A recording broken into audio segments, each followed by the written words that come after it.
One-time offers. This is the next big idea in the OFA process, offering your framework in different ways. Years ago, I saw a movie called Universal Soldier. It's a high-tech action flick starring Dolph Lundgren and Jean-Claude Van Damme. And yes, I said years ago, okay?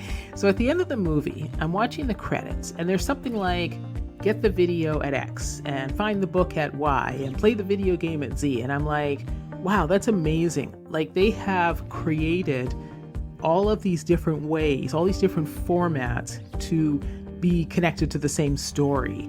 So if you wanted to kind of repeat the story in a different format, you could get it through all these different things. It had all been created for you. It was all set to go. So the same entertainment available multiple ways. So any fan of the story can consume it as entertainment as they like to consume it. So if they like the story but they don't like movies, they can get the book or whatever, right? And so that stayed in my mind in terms of marketing and how you can leverage a particular story. I'm a writer, so I always look at things like that. But I also realized when doing OFA that this is what you're doing with your flagship framework. You're actually going to offer different versions which level up each time in value and price. So that's what this whole process of doing one-time offers is all about. It's these different versions available only when you see the initial offer, right? Now, if you're using ClickFunnels, like we keep saying that, but actually if you're using ClickFunnels, people can get that offer again if they're within the members area, but that's a whole other thing. We'll explained it already. So the first OTO, the first one-time offer, is to create a done-with-you version of your framework, right? So that's usually a course, maybe it's videos, maybe it's audio, it's books, whatever it is.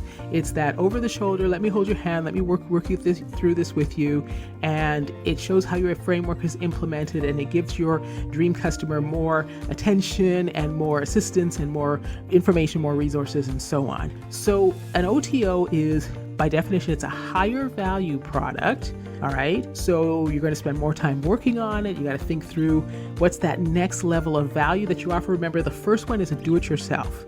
So do-it-yourself is do-it-yourself. So that's one thing. But what's the done with you? What's the done with you? What does that look like for your particular product? And yes, you're creating a whole other set of products and bonuses, but you're doing it for long-term value. Don't forget that. Remember, all of this concentrated work is to get you long-term value.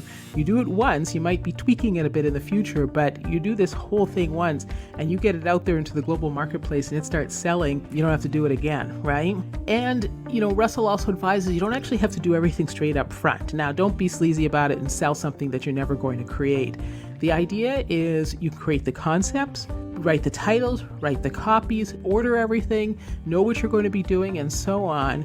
But as things come in, then you upload the actual videos and audios and PDFs and everything else to your members area, and you do what's called a drip release of a course, for example. So instead of saying it's all immediately available, you say a new module is available every week. You say that straight up front. So that gives you some time. It also gives you an opportunity to make sure that the course, the product, the OTO fits what your customers want.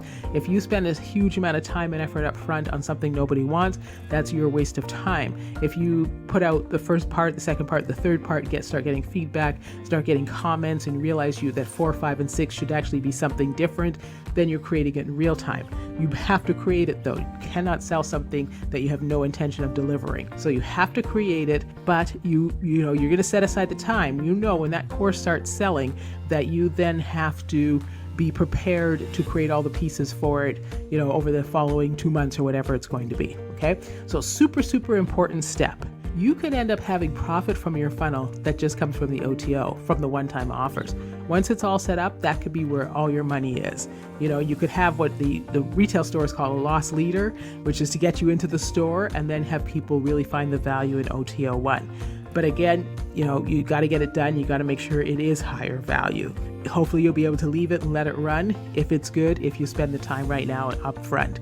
So these next few days, set aside the time, work on your OTOs. It's going to be fun, and you're going to get that value out there for your dream customers. So a one-time offer gives your customers choices, right? They have the do-it-yourself, which is your flagship framework. They could just go ahead, get that offer, your most competitive offer, so to speak, your irresistible offer, which delivers for them all the information that they need to do the solution that you're offering for themselves, so they could do it yourself. And then your one-time offer number one, OTO1, is the done with you version. Like you're looking over their shoulder, as Russell explains it. That's the one where you're kind of giving them a deeper level of guidance and assistance and a holding hand. It's the information that you have in your flagship framework delivered in another way for those people who want it that way. And then your OTO2 is going to be your done for you version, where you just, well, take it over and do it for them. So think about that. Now, not everybody's going to have products that fall into all those categories. I'm going to show you what I'm doing with the examples that I've had in this process where I'm pointing out to you. But this is the idea that you really want to grasp. Always think about what's the concept you need to understand here. What are the strategy? What are the tactics? Because then you can apply it over and over and over again to all sorts of different businesses and ideas. So don't get sort of bogged down like, oh, I have to do this, this exact thing, and I don't know how to do it for my product. If it doesn't fit for your product, it doesn't fit. And I'll show you what I mean by that. So today you're going to be creating your OTO number one products, okay? So what's that next level of value that you can offer your customers? Think about it again from the perspective, if you're your own dream customer, what do you want? What would be most helpful to you? What makes sense to you? Take the time to work this out. It's one day, so you're probably not going to get everything done in one day. But think through, what would be the products you want to offer? What does it look like? How are you going to have them made? Are you going to do it yourself? You're going to hire out? You're going to outsource this? All of that. Start working on that and putting that all together. So your work summary, create your done with you products. That's OTO1, including all the bonuses, right? Don't forget to watch the extra videos. They're always helpful. There's always great information there. Listen to Jim Edwards talk about copywriting. You're going to need titles for all these products, and those need to be really good titles to help attract, those customers that you really want. And you really want the value of your product to come through, and that's where you want to put it together. So think about this. This is going to take some time. You don't have to rush through it. It's one day and you need to have it all done. Think through, what does it look like to have all of this stuff together? So it's OTO 1 day, the number of products, bonuses that you have, one product, the number of bonuses. I always say, 3 to 7, 1 to 10, 5 to 20, whatever works for your product.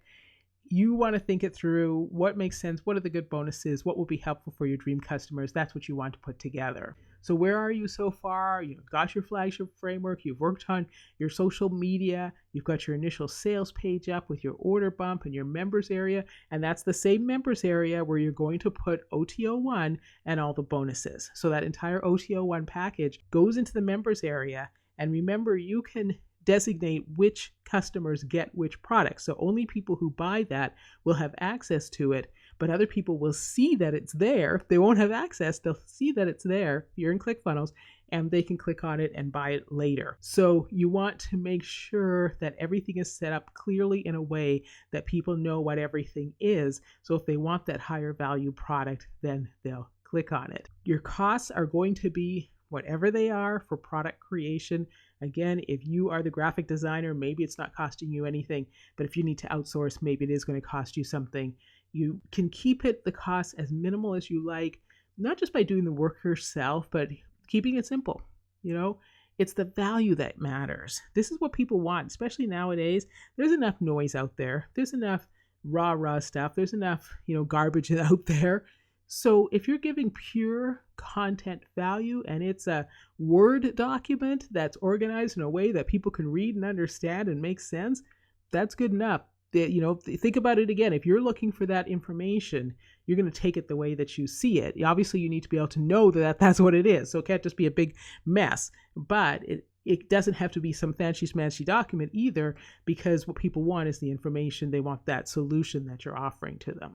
Okay, so we're still using ClickFunnels. We're still inside ClickFunnels. And let me go through the information product example. I've deviated a bit with the example here because I've got my guest podcasting product set up for this. So I'm going to show you what that looks like inside of ClickFunnels. This is what the page looks like.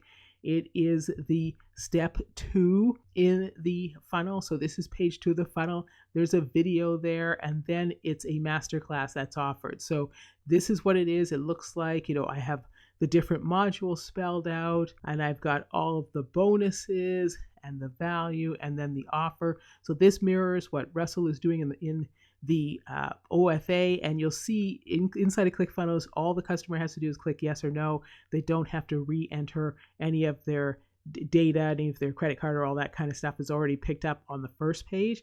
So you can see everything that's in here. You can see this is based on the same example that's used in the program. But I just wanted to show you what that looks like. That's what I've been calling the traditional approach to doing an OTL1 is typically something like a course that takes people through step by step with videos and audio and everything like that, explaining what the actual flagship framework is in a way that teaches it to them so that you're like that teacher over their shoulder explaining everything in a course.